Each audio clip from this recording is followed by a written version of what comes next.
হত্যাকাণ্ডগুলোকে তিনি জাস্টিফাই করেছেন। তার ব্যাপারেও কোনো রকমের অনুকম্পা দেখানোর সুযোগ নেই। কমান্ড স্ট্রাকচারে তিনি দ্বিতীয় পজিশনে ছিলেন, পুলিশ বাহিনীর উপরে তিনি ছিলেন, বিজিবি এবং পুলিশের সর্বময় কর্মকর্তা তিনি ছিলেন, মন্ত্রী ছিলেন। সে কারণে তার ব্যাপারেও আমরা চরম দণ্ড দেওয়ার কথা বলেছি। অ্যাপ্রুভারের ব্যাপারে বলেছি যে তিনি যেহেতু আইন অনুযায়ী আদালতকে তথ্য দিয়ে সাহায্য করেছেন, সত্য ঘটনায় সাহায্য করেছেন, তার ব্যাপারে আদালত যে দৃষ্টিভঙ্গি নেবেন সেটা আদালতে পাবে। এর মাধ্যমে আমরা এই দীর্ঘদিনের এই সাক্ষ্য প্রমাণ আমি শেষ করেছি। ক্ষতিপূরণের ব্যাপারে বলেছি, যেহেতু যারা শহীদ হয়েছেন তারা হয়তো কেউ পরিবারের সবচাইতে ব্রাইট, তারা পরিবারের আলোর প্রদীপ ছিলেন, তাকে কেন্দ্র করে পরিবারগুলো স্বপ্ন বুনেছিল, ভবিষ্যতে পরিবারের দায়িত্ব নিতেন তারা। সুতরাং এই পরিবারগুলোর ক্ষতিপূরণের জন্য আসামিদের সম্পদ থেকে সম্পদ নিয়ে তাদের ক্ষতিপূরণ দেওয়া উচিত। যারা চোখ হারিয়েছেন, হাত হারিয়েছেন, পা হারিয়েছেন, তাদেরকে এই ক্ষতিপূরণ দেওয়া উচিত।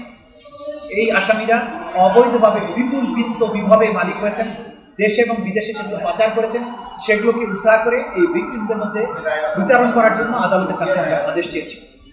এবং সবশেষে আমরা যেটা বলেছি যে রাষ্ট্রযন্ত্রকে পুরোপুরি ব্যবহার করা হয়েছিল এটার জন্য, কিন্তু আমাদের একটা দেশপ্রেমিক বাহিনী আছে, সেনাবাহিনী, যাকে বাংলাদেশের জনগণ সবসময় ভালোবাসে, তাকে দেশপ্রেমিক সেনাবাহিনী বলে।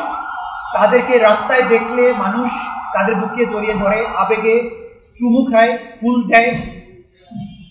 তারা কিন্তু মাঝখানে ঢাল হয়ে দাঁড়িয়েছিলেন যখন পুলিশ নির্বিচারে মানুষ পাচ্ছে।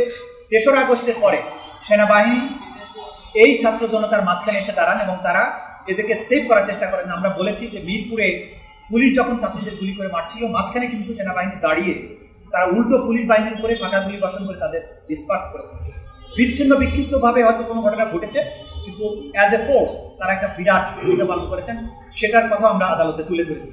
সব কিছু মিলে এই বাহিনীটা ছাড়া বাকি সমস্ত রাষ্ট্রযন্ত্রকে তারা ব্যবহার করেছিলেন এই অপরাধ সংগঠনের ব্যাপারে। সুতরাং এটা একটা সুস্পষ্টভাবেই মানবতা বিরোধী অপরাধ।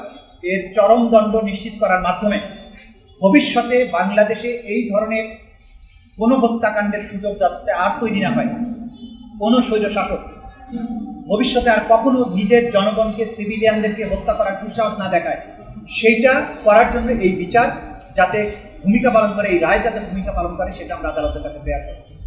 শেষ কথা আমরা আপনাদের মাধ্যমে জাতির কাছে বলতে চাই যে আমাদের প্রতিশ্রুতি ছিল জুলাই আগস্টে বাংলাদেশে যে মানবতা বিরোধী অপরাধ সংগঠন হয়েছে তার সুষ্ঠু তদন্ত এবং সঠিক ন্যায় বিচার নিশ্চিত করা, এটা আমাদের অঙ্গীকার ছিল।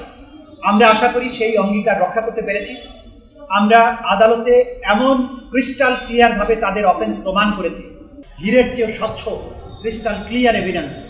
এই এভিডেন্সের মধ্য দিয়ে কেউ বলতে পারবে না যে তার প্রতি কোনো অবিচার করা হয়েছে। দুনিয়ার যে কোনো আদালতে, আন্তর্জাতিক আদালত, আইসিসি সহ দুনিয়ার যে কোনো আদালতে এই সাক্ষ্য প্রমাণকে যদি নিয়ে যাওয়া হয় তাহলে প্রত্যেক আসামির সর্বোচ্চ দণ্ড নিশ্চিত হবে, এটা আমরা দৃঢ়ভাবে বিশ্বাস করি। সুতরাং ব্যক্তিগতভাবে কাউকে ভিক্টিমাইজ করা নয়, কোনো প্রতিহিংসা নয়, ইতিহাসের একটা মীমাংসা এবং ভবিষ্যৎ বাংলাদেশকে নিরাপদ করা, ভবিষ্যতের স্বৈর শাসকদের জন্য সতর্ক বার্তা দেয়া, কেউ যাতে আপন জাতির সন্তানদেরকে, সিভিলিয়ানদেরকে হত্যা করার দুঃসাহস কখনো না দেখায়, এই বিচার তার একটা চূড়ান্ত রায় হবে। এবং এর মাধ্যমে আমরা এর কনক্লুশন টানছি আপনাদের সবাই।